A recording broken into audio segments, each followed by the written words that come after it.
Hi, I'm going to start with question 208. This question is about understanding limiting reaction and how reaction takes place between chlorine and fluorine atoms. According to this equation, one diatomic chlorine molecule reacts with three diatomic fluorine molecules to produce tetraatomic ClF3, two moles or molecules of them. At the beginning of the reaction, you have three fluorine and chlorine diatomic molecules, but according to the equation, reaction ratio 3:1, fluorine 1 to fluorine 3. Only one chlorine atom can react with three fluorine atoms. So therefore, tetraatomic molecules are produced as shown in all the diagrams here, A, B, C, D. But however, there are leftover reactants of chlorine because of the ratio between fluorine and chlorine are 1 to 3. Only two atoms of chlorine can react with three fluorine molecules. Therefore, this reaction container would look like after the reaction as shown in B. Therefore, limiting reactant is fluorine. The excess reagent is chlorine, diatomic chlorine. That's how you interpret these diagrams. Going to 209 is a different way of showing limiting reactant and how you analyze the initial quantities, reactants, and the final, after the reaction, how much leftover reactants and products are formed. So this equation, nitrogen plus 2 oxygens going to 2 NO2. You start with 5 molecules of NO2, N2, and 12 molecules of oxygen. So as you can see, there's a 1 to 2 ratio. Only one of nitrogen requires 2 oxygens. 5 molecules of nitrogen requires only 10. So only 10 are used, oxygen. So all 5 molecules of nitrogen is used up. Therefore, limiting reactant is nitrogen. So you use the limiting reactant to calculate the molecules of product NO2. One N2 produce 2 NO2. Therefore, 5 should produce 2 times 5, 10 molecules of NO2. So you can calculate number of molecules produced at the end of the reaction as shown in the bottom row. Therefore, answer is 10 molecules are formed, nitrogen dioxide molecules are formed. So going to 210, similar question, calculate the following table using given balance equation and the initial quantities of reactants. S8 plus 12 oxygens going to 8 sulfur trioxide, SO3. You start with 30 molecules of each S8 and oxygen. These are the ones you started with. But the reaction takes place in the ratio as shown in the chemical equation. 30 molecules each reactant. However, there are more oxygens in there, 12. Therefore, S8 becomes the limiting reactant.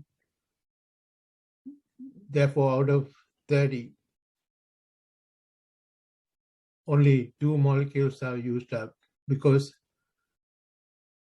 2 requires 24. So there's not enough oxygen molecules to react with remaining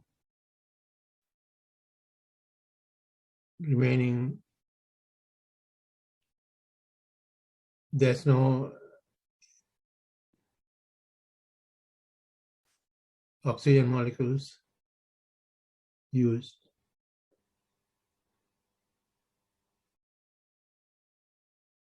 Initially, 30 molecules of S8, 2 molecules are used. Therefore, there's a remainder of 28 molecules of, I'm not sure about this. Let me start all over. Complete the following table using given balance equation and initial quantities of reactants. S8 react with oxygen to produce 8 sulfur trioxide molecules. According to this equation, 1 S8 requires 12 oxygens. As a unit,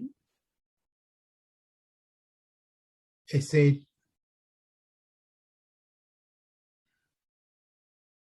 is present in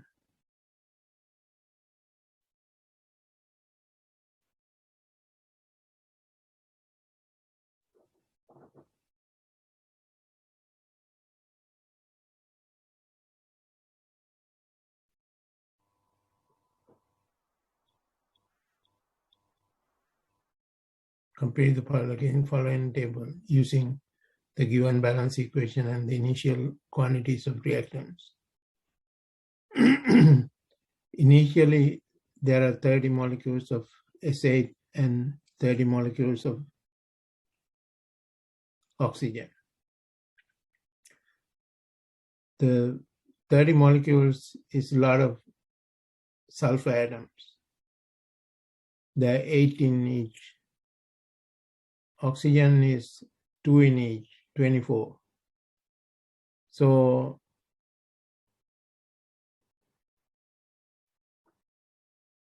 eight requires, out of 30, only 2 molecules of S8 is used up. Therefore, only it can react with 24 molecules of oxygen. So limiting reaction is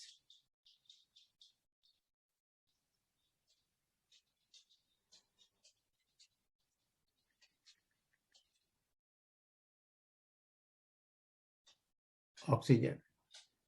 So oxygen is 20 molecules are used. Therefore, 24 divided by 12 is 2. 2 times 8 is 16. Therefore, 16 molecules of S8 sulfur trioxide is formed. Therefore, limiting reactant is oxygen, and there were more leftover sulfur in the reaction mixture. in 211, acetic acid is produced industrially from methanol to react with carbon monoxide to form acetic acid. The balance equation for the reaction is shown. If methanol is present in excess, how many moles of carbon monoxide are required to produce 16.6 moles of acetic acid? So acetic acid is 16.6 moles. Carbon monoxide is the limiting reactant. Excess is methanol. Therefore, there's a 1-to-1 reaction according to chemical equation. Therefore, to produce 16.6 acetic acid moles, you need 16.6 carbon monoxide, 1-to-1. So therefore, answer is B. How many moles of carbon dioxide are required to produce 16.6 moles of acetic acid? Question number 212. Ethanol is produced industrially by the acid catalyzed reaction of ethylene with water. The balance equation is shown here. Ethylene with water produce ethanol. If the water is the excess, how many moles of ethanol can we produce from 7.24 moles of ethylene? That's a 1-to-1. Therefore, same, just like 211 problem, answer is 7.25 moles of ethylene is required to produce same amount of moles of acetic ethanol. Question number 213. In the industrial synthesis of acetic acid, methanol is made to react with carbon monoxide in the balance equation shown below. So carbon monoxide to produce acetic acid. How many grams are required to produce 16.6 moles of acetic acid? We found out that 16.6 is the carbon dioxide moles needed to produce 16.6 moles of acetic acid. So you have 16.6 moles of carbon monoxide. How do you convert moles to grams? Moles to grams is moles multiplied by molar mass. Carbon monoxide has molar mass of 28. Therefore, 16.6 multiplied by 28, 464. That's the answer is C. Now we calculate the grams in there. In question 214, in an experiment, acetic acid produced by 5 moles of methanol, 2 moles of carbon monoxide, same reaction. What is the number of moles of acetic acid is produced? 5 moles of methanol and 2 moles of carbon monoxide. So limiting reaction is carbon monoxide in this case, because it's the one that used up first. Therefore, 2 moles produce 2 moles of acetic acid. Therefore, answer is A. In an experiment, ammonia is produced by mixing 3 moles of nitrogen and 6 moles of hydrogen. The balance equation is shown here. What is the number of moles of ammonia produced? 3 and 6. 3 and 6 is 1 to 2. according to the equation, chemical equation 1 to 3. Therefore, 1 to 2 and 1 to 3, that means hydrogen is limiting reactant. It will be used up first. What is the number of ammonia produced? Ammonia produced is limited by hydrogen. Therefore, 6 moles of hydrogen divided by 3 multiplied by 2 is 4. 4 moles of ammonia is produced when you use hydrogen as the limiting reactant. Now we're going to do theoretical yield calculations. Basically, we go one step further. We start with moles and go into moles of product in previous questions. But in here, we're going to start from grams, convert them to moles, and then moles to grams back to get the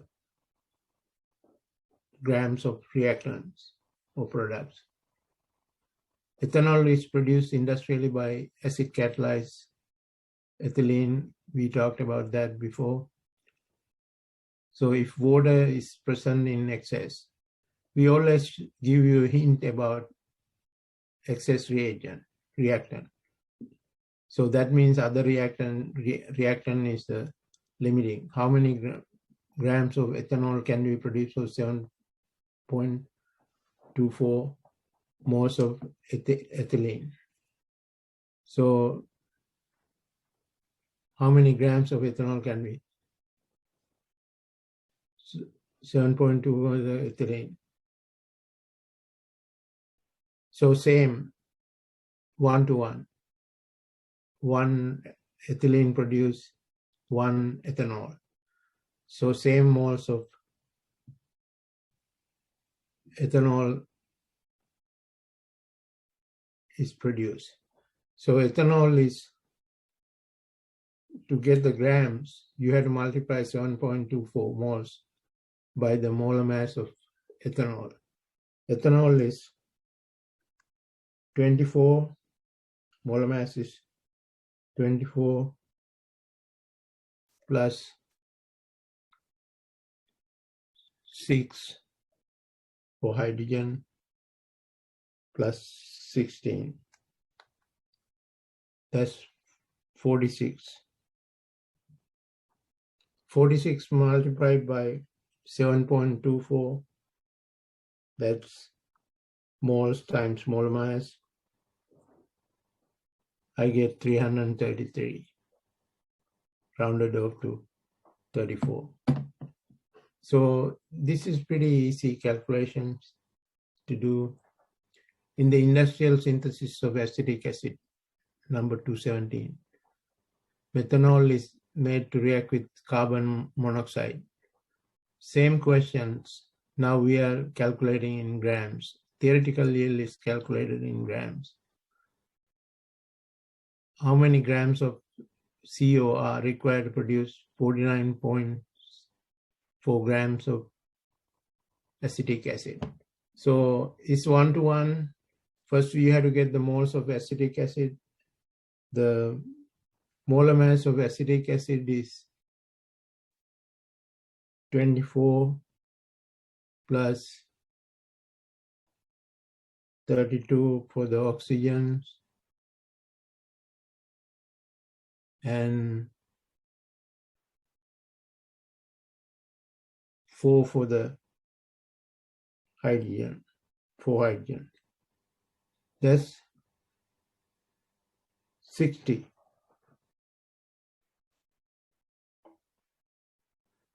So therefore 49.4 divided by 60, you get 0.823 moles of acetic acid. There are same number of moles of carbon monoxide required to produce that many moles of acetic acid. Therefore, how do you get the grams of acetic acid? That same number of moles multiplied by molar mass of carbon monoxide, that's 28. It's multiplied by 28, I get 23.05. Answer is A.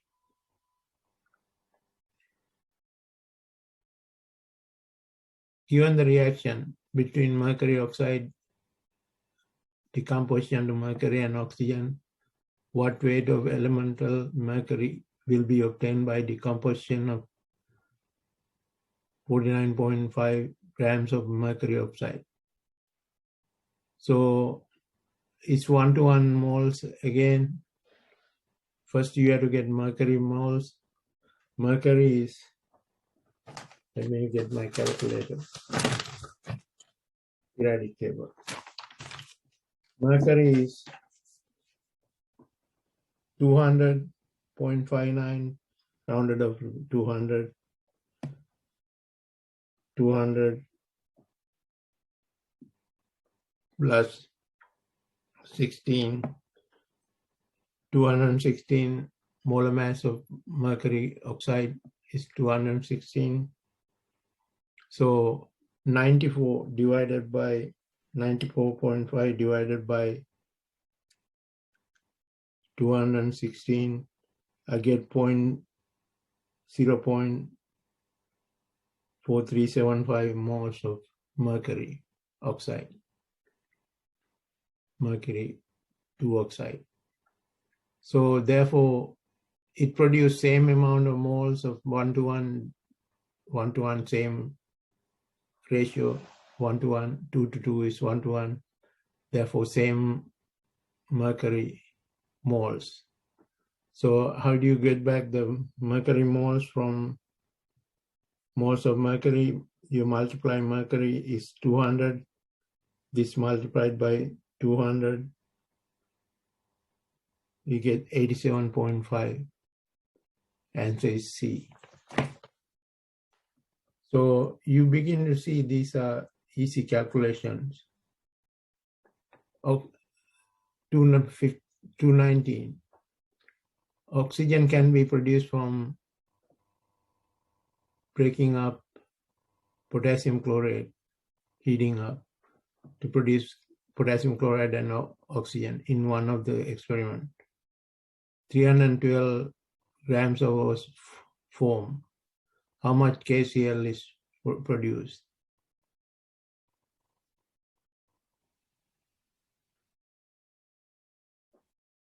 0.12 grams of oxygen is formed. So therefore, number of moles of oxygen is 312 divided by 32.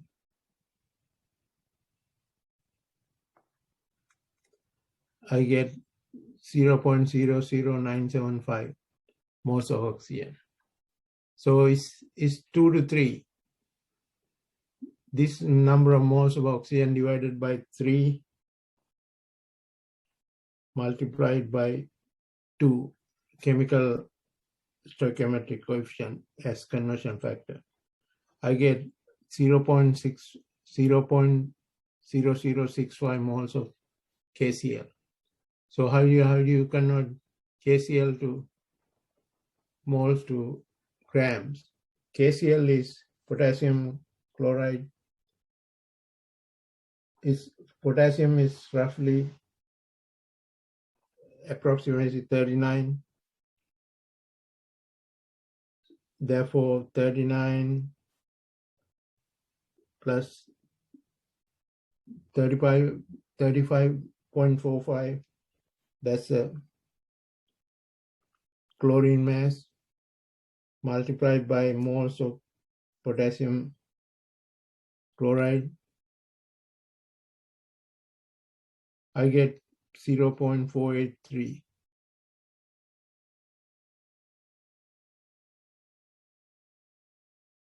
A is the correct answer. Now, similar reaction, calculating theoretical yield in grams. Lime is produced by decomposition of calcium carbonate under heat. What weight of calcium oxide is obtained by burning 38.7 grams of calcium carbonate. So first we have to get the calcium carbonate molar mass. Molar mass is, calcium is 40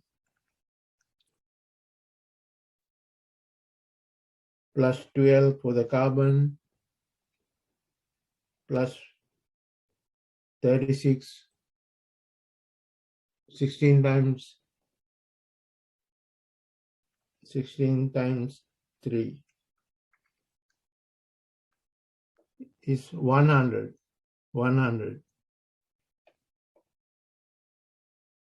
So 38.7 divided by 100,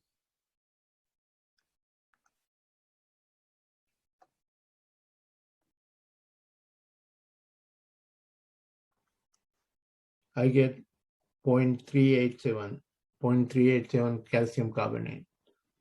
So this is the one-to-one reaction.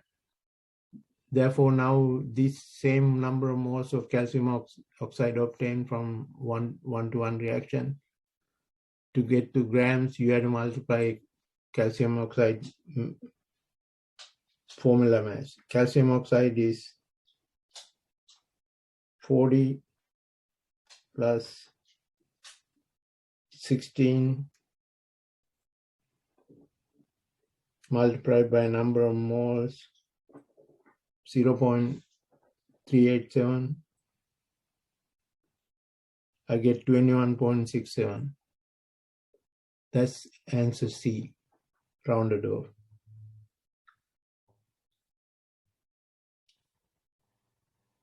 So in the balance equation for burning octane, what weight of oxygen is required to completely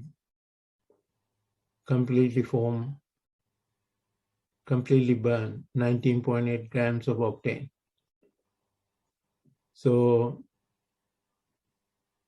you have to convert now octane, 19.8 grams of moles of octane. 19.8 divided by molar mass of octane, C8H18, 12 times 8 plus 18 for the hydrogen. So I get 0.173 moles of octane. So if you burn octane, that's how many oxygen moles are required. So convert moles of octane to moles of oxygen. You divide the moles of octane by 2 and multiply it by 25. I get 2.17 moles of oxygen. So 2.17 moles of oxygen to convert to grams, that many moles multiplied by 32, oxygen is O2, multiplied by 32. I get 69.47. Answer is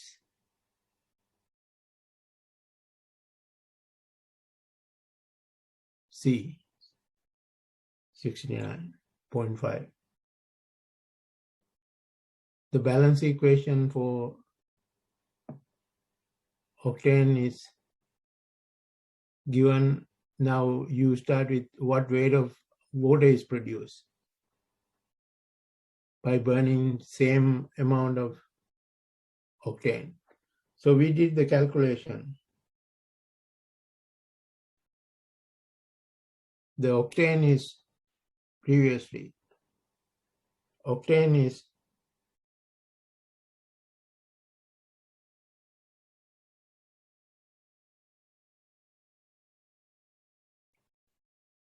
let me do it again.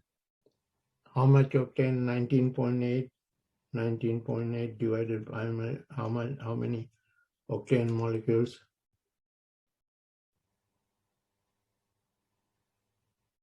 19.8 divided by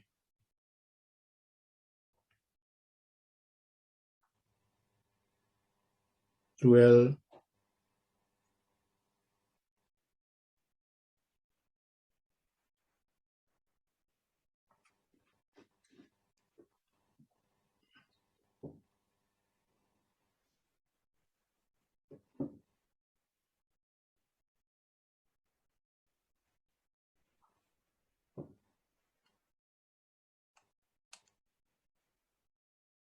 I get 0.190 moles of octane. So therefore, water is 2 to 18. This is divided by 2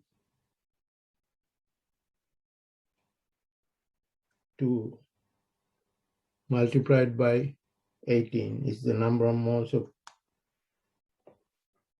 water, 1.713. How do you get the grams of water? You multiply moles of water 1.71 by 18. 18 is the molar mass of water. So you get 30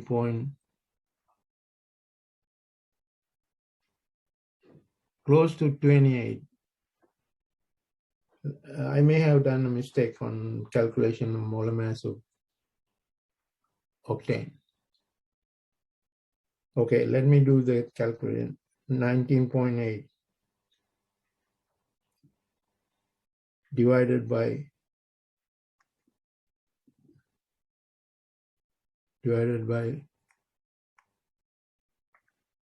12 times 8 plus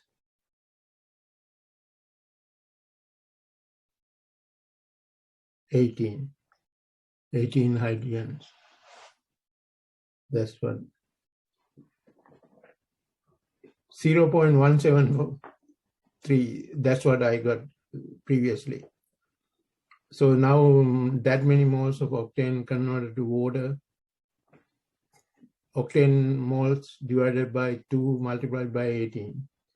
This divided by 2 multiplied by 18. I get 1.563 moles of water. So then moles of water multiplied by 18, I get 28.1. That's the correct answer. I made a mistake in the calculation of molar mass of octane.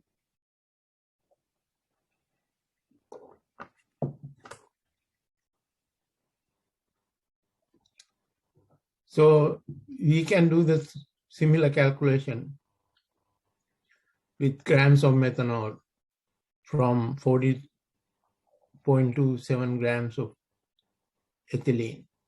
So you get the ethylene moles by dividing 42.7 by molar mass of ethylene.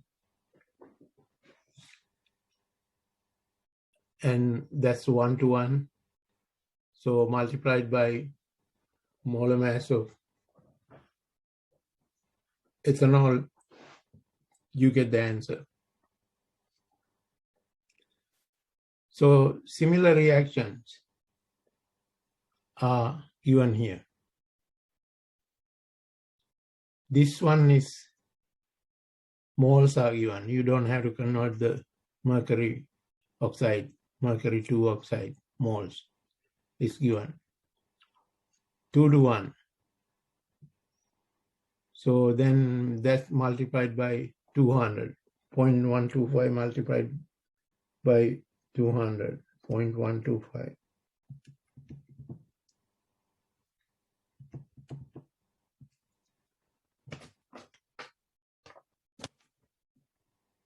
Answer is 25. B is pretty easy. Now you can do the same calculation, but only thing is you have to be careful about getting the molar mass and dividing grams to convert to moles and pick up the limiting reactant. In case excess is not given, you have to compare the two reactants, which is in limited quantity. In silver nitrate case and sodium chloride, silver nitrate is the limiting because it's a heavier, fewer formula units. Therefore, when you calculate the number of moles, you can go and see that silver nitrate number of moles are less than number of moles of sodium chloride. Therefore, silver nitrate is limiting. Use silver nitrate as a limiting reactant to calculate the grams of silver chloride. So when you use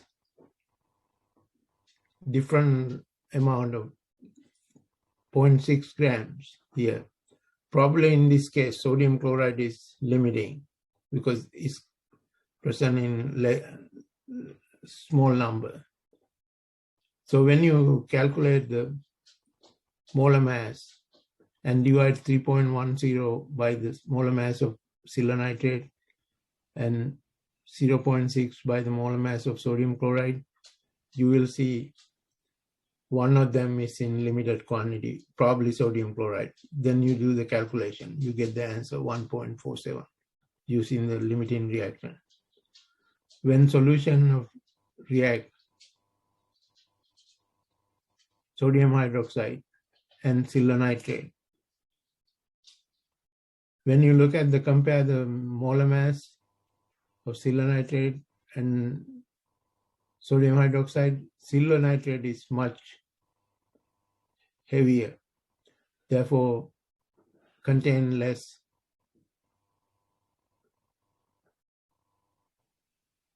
particles of silver nitrate formula units. Therefore, silver in this case is limiting.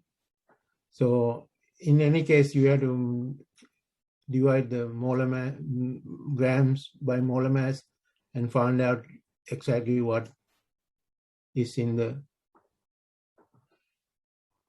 number of moles and compare to the stoichiometric ratio and decide which one is limiting. Consider the reaction, aluminum hydroxide, acid-base reaction. So you can do the same calculation. Now excess reagent is ammonium sulfate because aluminum hydroxide is not given. So you start with aluminum hydrogen sulfate, then get the number of moles and convert 3 moles of sulfuric acid to 1 mole of get the moles of aluminum sulfate, then finally convert it to grams.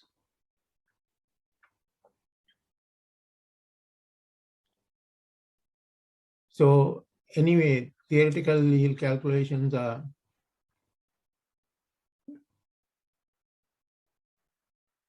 basically starting with grams and calculating the number of product molecules, moles formed, then getting back to number of grams of products. In the following reaction, 230, how many grams of water are produced? 2.60 grams of hydrazine. You get the moles of hydrazine. Water is 1 to 2 here.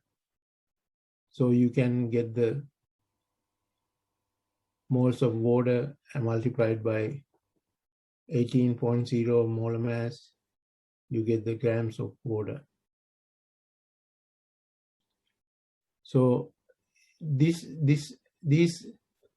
stoichiometric calculation of theoretical yield applies to any kind of reaction. It could be acid-base, precipitation, oxidation, reduction, etc. So we basically do the same thing with 232 233, also same thing. You have to find out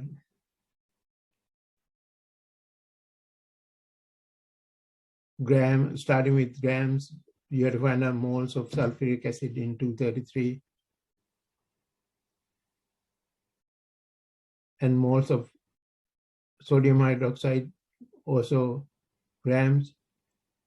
So in this case, sodium hydroxide is heavier, therefore it could be limiting reactant. You have to calculate the number of moles and compare 1 to 2, okay, and do the calculation. The point I'm trying to make is, first you have to convert grams to moles of the reactant, then compare the stoichiometric ratio and decide which one is limiting. Then do the conversion of moles to product moles, then product moles to grams by multiplying molar mass. That will be the theoretical yield in grams. Theoretical yield is calculated in these reactions to calculate the percent yield. Percent yield is actual yield divided by theoretical yield multiplied by 100. In this problem, 235. Actual yield is 3.12. Theoretical yield is 34. Theoretical yield is more than actual yield most of the time. Therefore, 31.2 divided by 34.7, you get multiplied by 100, you get 93%, 89.9%. 31.2 divided by 34.7 multiplied by 100, 89.9. Now, suppose the theoretical yield is in a reaction is 10.5 grams and the percent yield is 75.5. So actual yield. So actual yield is percent yield multiplied by theoretical yield divided by 100. So you get the answer B, 7.93. Actual yield is less than 10.5 normally.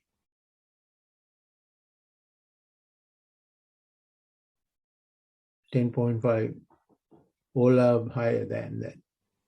So B is the answer.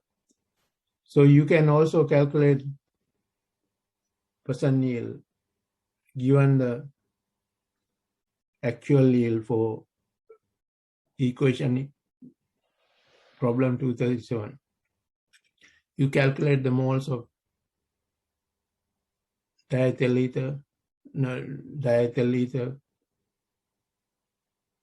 moles of ethanol, 46 grams of ethanol, then convert it to diethyl ether, get the theoretical yield.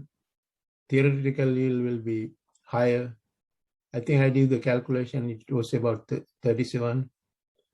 34.7 divided by 37 multiplied by 100, it gives 93%. So you can calculate theoretical yield and actual yield. And actual yield divided by theoretical yield multiplied by 100 is the percent yield. Aspirin was percent yield is 94.3. If the actual yield is, that's a similar question what we gone over. Percent yield multiplied by theoretical yield divided by 100.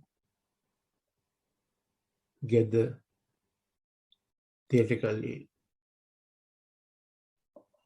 Or what was the theoretical yield? Theoretical yield is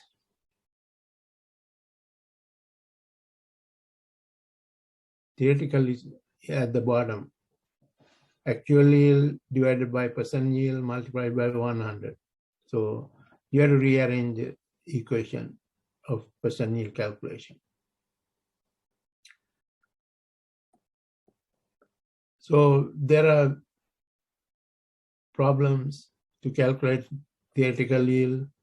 Actual yield is the yield is given in the experiment. So you can calculate the percent yield.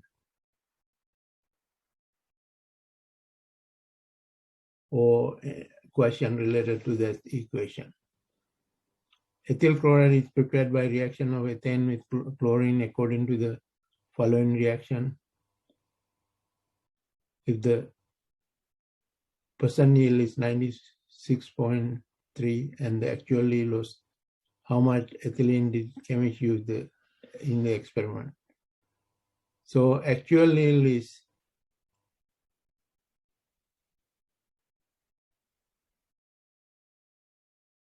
percent yield is 96.3. So you calculate the theoretical yield, that many grams, then you can go back and recalculate ethylene from the ethyl chloride product. So it's kind of a going backwards in the theoretical yield. The synthesis of certain drugs requires the 3-step. When you have 3 steps, you get the fractions of 95.2. I'm talking about question 242. Fraction of 9.5, 9.2, 95.2 is 0.952 multiplied by 0.954 multiplied by 0.938. You get the answer. Then convert the last fraction to percentage, you get 81.6.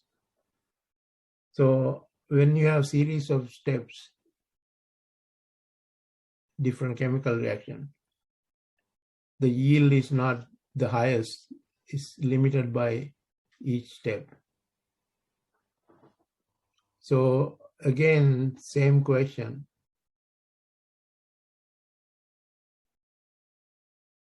Similar question to 242.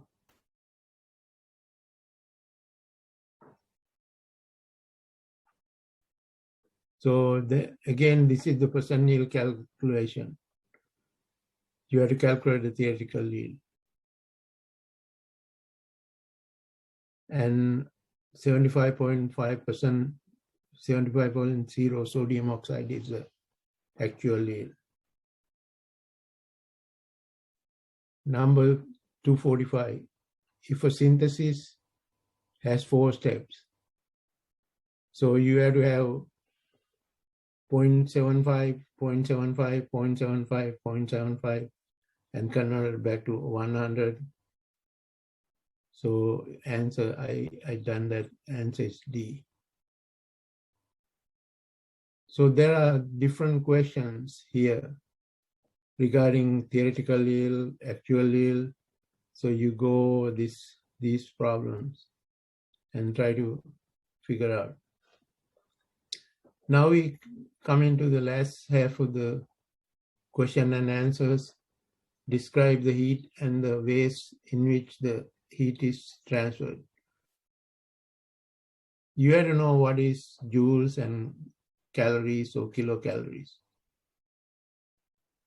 How many joules are in a 1 kilocalorie?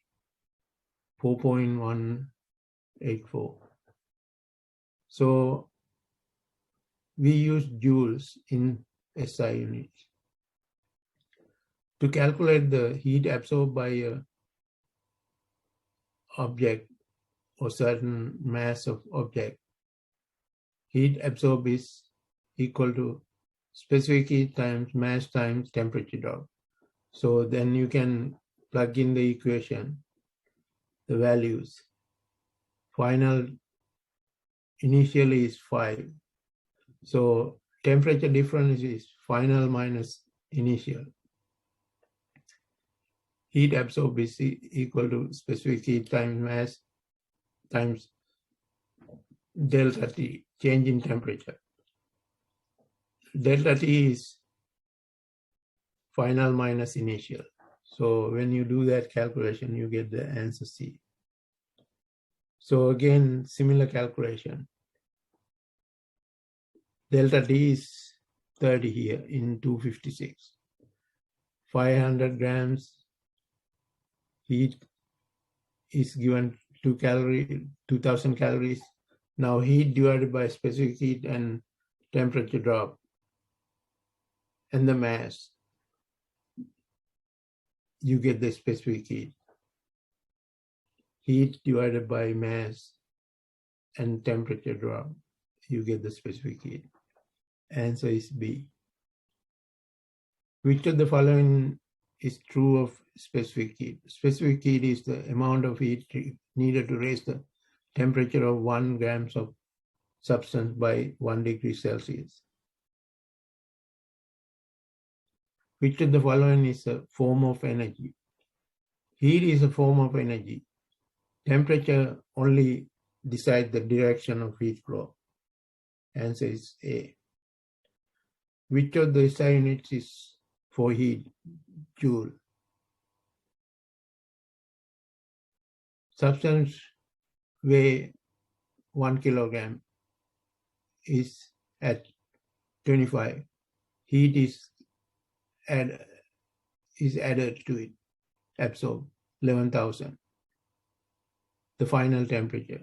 So you can calculate using the equation. Similar equations. 261 is same. Heat over reaction. So there are several fuel used in burners. Natural gas is one of them, propane and butane. Lighters use. These are all combustion reaction of hydrocarbon. All these statements are correct. Reaction are classified as combustion reaction. Reaction are classified as redox reaction. Combustion reaction are redox reaction. The reaction are classified by exothermic. Hydrocarbon combustion is always exothermic. Which of the following is true? An endothermic reaction is one of that gives off heat. That's true. And endothermic, oh, that's wrong. Endothermic reaction is one that gives off absorb. An endothermic reaction is one that heat absorb heat. That's correct. That's the correct answer. An endothermic reaction is one that gives off heat and absorb heat. You cannot have both. An endothermic reaction is one that neither gives off. So absorb heat is the endothermic. Which one of the following is true for all combustion reaction? There are some of the combustion, hydrocarbon combustions are exothermic, but some more are not. So they are not always endothermic. Some are exothermic, mostly exothermic. Then they always produce carbon dioxide. Some of the combustion reactions are like sulfur burning in oxygen. It's a combustion, but doesn't produce carbon dioxide. Which of the following is true of all combustion reactions? They are always exothermic. Almost, always. So to calculate the heat produced by burning 1 mole of propane, thermochemical equation says 531 kilocalories of heat, 1 mole. How many heat is absorbed by combustion of 2.0 moles of propane? So 531 multiplied by 1.20, answer is C. So this is like a stoichiometric calculation for heat release. So you get the moles of 4.40, 1 mole of produce 531. For 4.40, you get the number of moles, then multiplied by 531, you get the answer. Metabolism is one of the most, in metabolism, 1 mole of glucose release 670 kilocalories. How much heat is by combustion of 0.3 moles of glucose. 670 multiplied by 0.3, you get the B.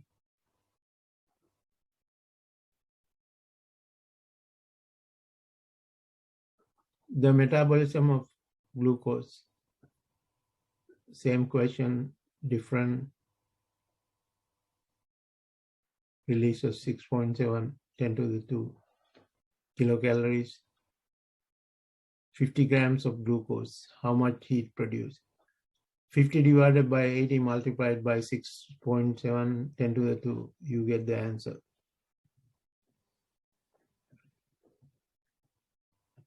Stored energy is potential. Energy of motion is called kinetic. Light energy is called radiant energy. Energy of moving part is mechanical. Heat energy is called thermal.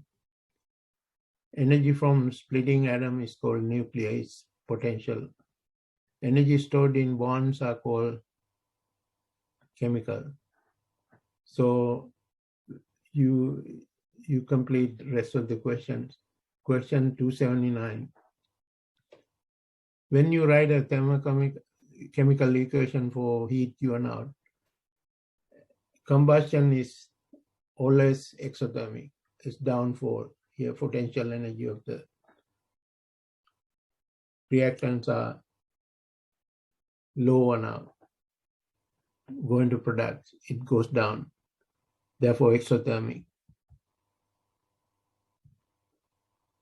Which of the term correctly describe the description of the energy of the produced is higher than the energy of reactant?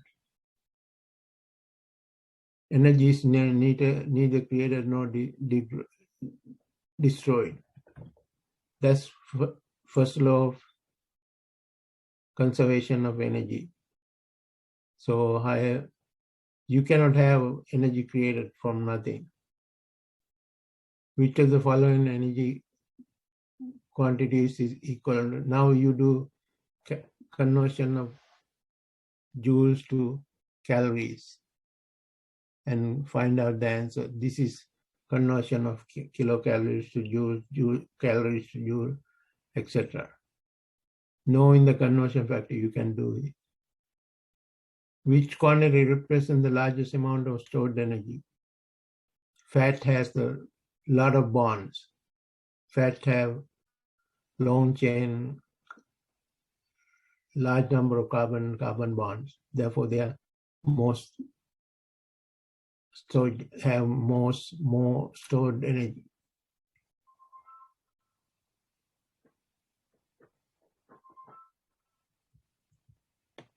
Peanut butter, you can calculate.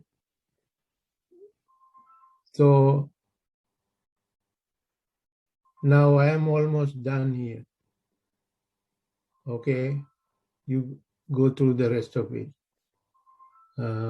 If you have any question, let me know. Take care. Bye-bye.